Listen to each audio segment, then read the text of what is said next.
السلام علیکم ورحمۃ اللہ وبرکاتہ۔ الحمد للہ رب العالمین والعاقبۃ للمتقین والصلاة والسلام علی اشرف الانبیاء والمرسلین نبینا محمد وعلی آلہ وصحبہ اجمعین وبعد۔ فاعوذ باللہ من الشیطان الرجیم فی قلوبہم مرض فزادہم اللہ مرضا وَلَهُمْ عَذَابٌ أَلِيمٌ بِمَا كَانُوا يَكْذِبُونَ۔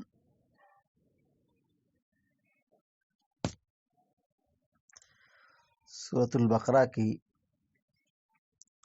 آیت نمبر 10 ابھی آپ کے سامنے تلاوت کی گئی ہے۔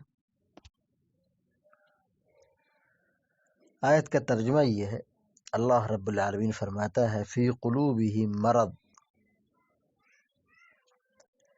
ان منافقوں کے دلوں میں بیماری ہے، مرض ہے۔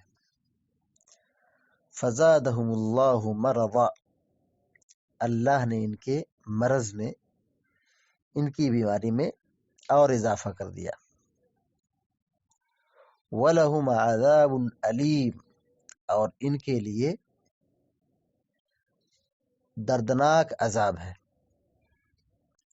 یہ دردناک عذاب کیوں ہے؟ اس کی وجہ ہے کہ بما کانوا یکذبون، جو یہ لوگ جھوٹ بولتے ہیں۔ اس آیت میں اللہ رب العالمین نے منافقوں کا تذکرہ فرمایا ہے کہ ان کے دلوں میں مرض ہے،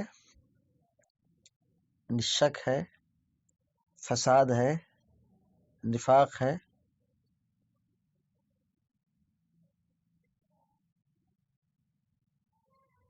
اور ان کی بدعملی کی وجہ سے اللہ رب العالمین نے ان کی شک اور نفاق میں اور بیماری میں اور مزید اضافہ کر دیا۔ یہ اضافہ کیوں کیا؟ انما الجزاء من جنس العمل، جیسا ان کا عمل تھا، جیسی ان کی عادت تھی، اللہ رب العالمین نے ان کے عمل کی بنیاد پر ان کو یہ سزا دی کہ اللہ نے ان کے مرض میں اور اضافہ کیا، جیسی کرنی ویسی بھرنی۔ چونکہ یہ دنیا میں دین کا، مذاق کا، شریعت کا، اسلام کا مذاق اڑاتے ہیں اور قدم قدم پر جھوٹ کے سہارے پر چلتے ہیں، جگہ جگہ پر جھوٹ بولتے ہیں، تو اللہ رب العالمین ان کو اور گمراہی میں ڈال دیا۔ اولئک الذین لم یرید اللہ ان یطہر قلوبہم، اللہ رب العالمین نے منافقوں کے سلسلے میں فرمایا، کہا کہ یہ منافق وہ لوگ ہیں جن کے دل کی صفائی کا اللہ رب العالمین نے ارادہ ہی نہیں کیا ہے۔ فلما زاغوا ازاغ اللہ قلوبہم، جب یہ لوگ ٹیڑھے ہوئے تو اللہ نے ان کے دلوں کو ٹیڑھا کر دیا۔ اس جگہ اللہ تعالیٰ فرماتا ہے وَأَمَّا الَّذِينَ فِي قُلُوبِهِم مَّرَضٌ فَزَادَتْهُمْ رِجْسًا إِلَىٰ رِجْسِهِمْ، جن لوگوں کے دلوں میں مرض تھا، نفاق تھا،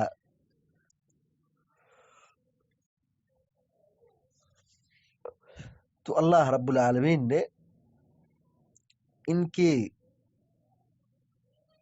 نفاق میں اور اضافہ کر دیا، یعنی اب یہ کھل کر کے اور اللہ تعالیٰ کی نافرمانی اور بغاوت کر رہے ہیں۔ تو ایک بیماری جو دل میں لگی ہے وہ جسمانی بیماری نہیں ہے کہ آدمی کا دل بیمار ہے یا جس میں کوئی خرابی آ گئی ہے۔ اس بیماری سے مراد نفاق ہے، شک ہے، ریاکاری ہے، اور یہ بیماری ان کے کرتوت کی وجہ سے لگی ہے اور اللہ تبارک و تعالی اضافہ کر رہا ہے. وَلَهُمْ عَذَابٌ أَلِيمٌ، اور ان کے لیے رسوا کن عذاب ہے، خطرناک عذاب ہے، دردناک عذاب ہے. عذاب کی شکل کیسی ہوگی؟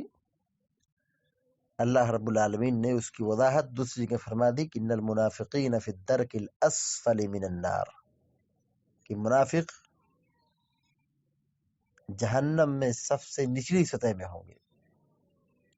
ان کو نچلی سطح میں کیوں رکھا جائے گا؟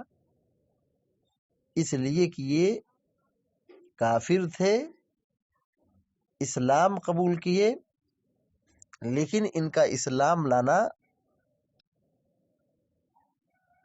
معتبر نہ تھا، قابل اعتماد نہ تھا. یہ کہتے کچھ تھے، کرتے کچھ تھے. تو یہ کافر سے بدتر ہو گئے کہ مسلمانوں کی صفوں میں بیٹھ کر کے کافروں کا سپورٹ کر رہے ہیں، کافروں کے ساتھ چل رہے ہیں، کافروں کی حمایت کر رہے ہیں. تو اللہ رب العالمین نے ان کے لیے دردناک عذاب تیار کر رکھا ہے. بما کانوا یکذبون، وجہ یہ تھی جو کچھ یہ لوگ جھوٹ بولتے تھے، ان کی جھوٹ کی وجہ سے، ان کی شرارت کی وجہ سے، ان کی بغاوت کی وجہ سے اللہ رب العالمین نے آخرت میں خطرناک اور رسوا کن عذاب جہنم کی شکل میں تیار کر رکھا ہے. تو تکذیب اور جھٹلانا یا جھوٹ بولنا یہ بہت ہی سنگین جرم ہے، اور منافقوں کی یہ سب سے بڑی پہچان تھی کہ وہ ہر بات میں، ہر جگہوں پر جھوٹ کے سہارے پر چلتے تھے. آیت المنافق ثلاث، پیارے نبی صلی اللہ علیہ وسلم نے فرمایا منافقوں کی 3 بڑی نشانی ہے.